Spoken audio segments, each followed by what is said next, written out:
at this time of the season, where Community Shield has just been played today, at this time of the season, I'm telling you that even if the board goes in there and then bring in Rodri for the midfield, it's still too late. United will only be competing for trophies in 2028. We are in 2026. Why are you guys even expecting us to compete right now? They are not ready. They gave you a timeline. So it's clearly they are not ready to compete. But it looks like it's the fans who are ready to compete. Manchester United fans, I have a question for you. How sure are you going into the season? And if I ask you this, are you really sure? Are you really sure going into the season? How confident are you going into this season? Because you are going into the season with just 2 available and reliable centre-backs who are under 23. And hear me out. The squad is so thin to an extent that this squad cannot get us a top 4. The best this squad can do is to get us a top 6. Period. The best this current squad can do is to take United to a top 6. Last season, the inshallah and the vibes will not work this season. And mind you, if Carrick gets sacked halfway through the season, it will not be his fault. It will not be because he is not a tactical genius, but it will be because the board has failed him. And it will be because the board is setting up their own to fail. Right? It will be that. That's just it. That is just it. And mind you, I'm not even doing this video because of what happened in the game against AC Milan yesterday. It's not even about the scoreline. No, it wasn't even about the scoreline. A lot happened in the game that goes beyond our transfer market. It goes beyond what has happened or how slow or how disappointing the board has been in this transfer market. A lot happened and it goes beyond that. I won't lie to you, because if you look at the game yesterday, the pattern of play was very bad. Poor passes. Bruno Fernandes, as soon as he gets the ball, trying to boon the ball away. And mind you, if Bruno Fernandes had converted that penalty, we would have been having a different conversation right now. And I think losing has actually woke a lot of this delusional fan base up, because most people that thought that for us who were saying that the squad was thin and then the board hasn't done enough in the transfer market, some of you guys thought we were just being negative. But I think after this defeat, most of you are coming back to reality, and you've had a good reality check, and you are now also putting pressure on the board to go in there and sign players.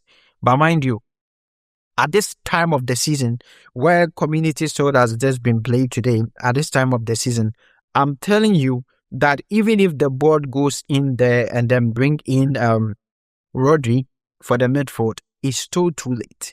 Even if the board goes in there and let's say they get a proper centre-back from the midfield, even if the board goes in there and bring you Bruno Guimaraes, it's still too late. Every player they bring into the team right now is too late. Because the time that we're screaming that the board should get Carrick players so that he takes them into preseason and then reintegrates them into the squad, they didn't mind us.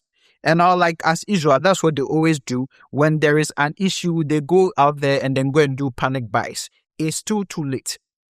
Hear me out. You are going into the season with Luke Shaw as your left back.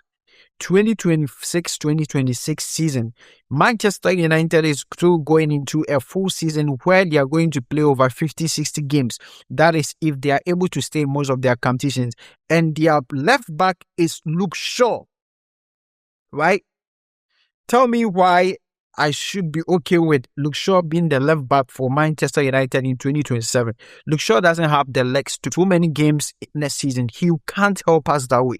Now, if we come back to the centre back, right? I told you earlier that our only 2 reliable centre backs are the 2 under 23 boys. That is Aiden Heaven and Lenny Yoro. Lenny Yoro, as it stands, looking at how Carrick was even using him during the preseason, doesn't look like the guy is even going to be playing centre back.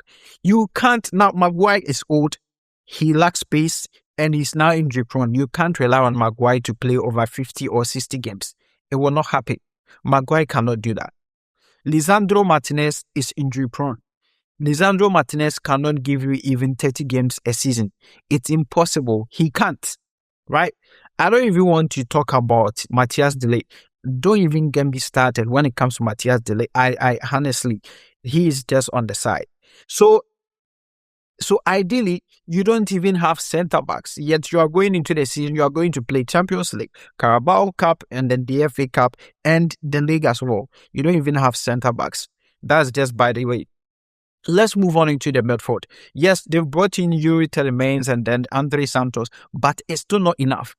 We haven't been able to replace Casemiro. And I'm not saying that you should replace Casemiro with a similar profile, but you definitely need someone or a midfield genius or someone who can play the central defensive midfield. At the moment, you don't even have it. You don't have someone who is a traditional DM. You don't have it. I see Andre Santos doing his best to act as a DM because he has to fit into the team. He's doing his best. He's doing his best tackling. And you can't tell me you are going into a season trying to rely on Andre Santos as your only central defensive midfielder, as your only player who is able to win tackles. Are we okay as a club? Is this where we want to move the club in use? What is going on? Is this how? This is not what you guys promised. When you took over, you said, you made us aware, you told the fans that footballing people has come to take over United and now there are going to be changes. Is this the changes you guys promised? This was better under the Glazers because even with the Glazers, when the fans start shouting and they start making noise, the Glazers will give you one big named signings.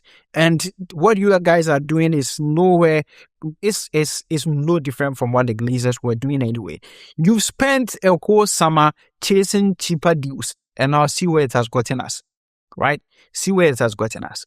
You spent a full summer chasing cheaper deals. Any player that comes up in your says is too expensive, they won't sign. And we had fans who were supporting it. It's too expensive. Yes, I do. See, the reality is that the transfer market has surged. Player valuations are getting out of hand. They are going crazy. But you cannot control it. This is not something that is within your domain. It's not something that is within your control, right? Yet that is the issue.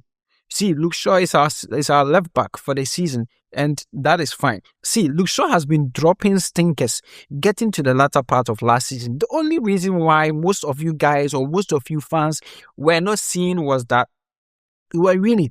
That is how crazy this game is. Because so far as you're winning, nobody even gets to go and watch your mistakes or your lapses.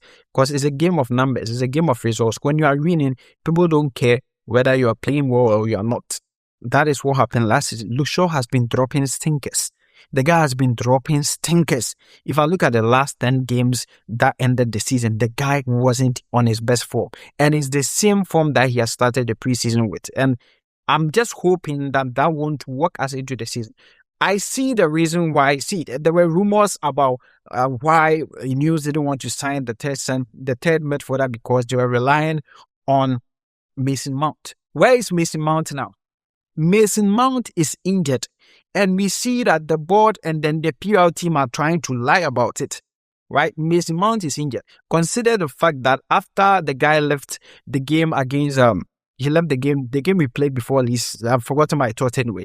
When Mason Mount got off the pitch, he wasn't part of the team against Leeds. He wasn't part of the traveling squad against AC Milan as well. Mason Mount, I'm telling you, ladies and gentlemen, the guy is injured.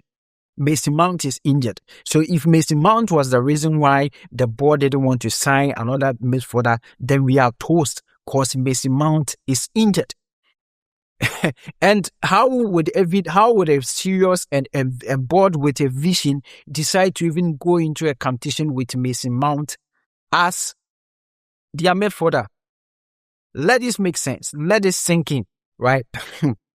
So, it is what it is. And it's amazing. It's funny because some people are saying that the board intentionally appointed Carrick because they know he's someone who will not be chasing them to sign players or someone who won't be giving them pressure. But I've seen Carrick on countless occasions giving the board pressure to add more players, to add more signings.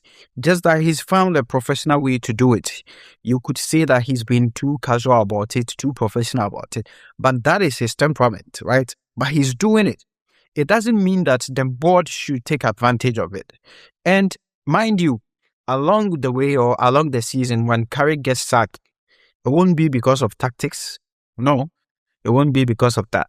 It will be because the board set him up to fail. And it's sad. It's really sad that we are setting our very own to fail. That is just that is what it is. It is what it is. It's just sad that we are setting our very own to fail. And that is exactly what will happen. Because you can't tell me you are going into a game, you are going into a season where you are going to play over 50, 60 games and you are going there with just a thin squad. Are you guys serious? Or perhaps this is what the board is trying to do. Let me position the microphone properly, right?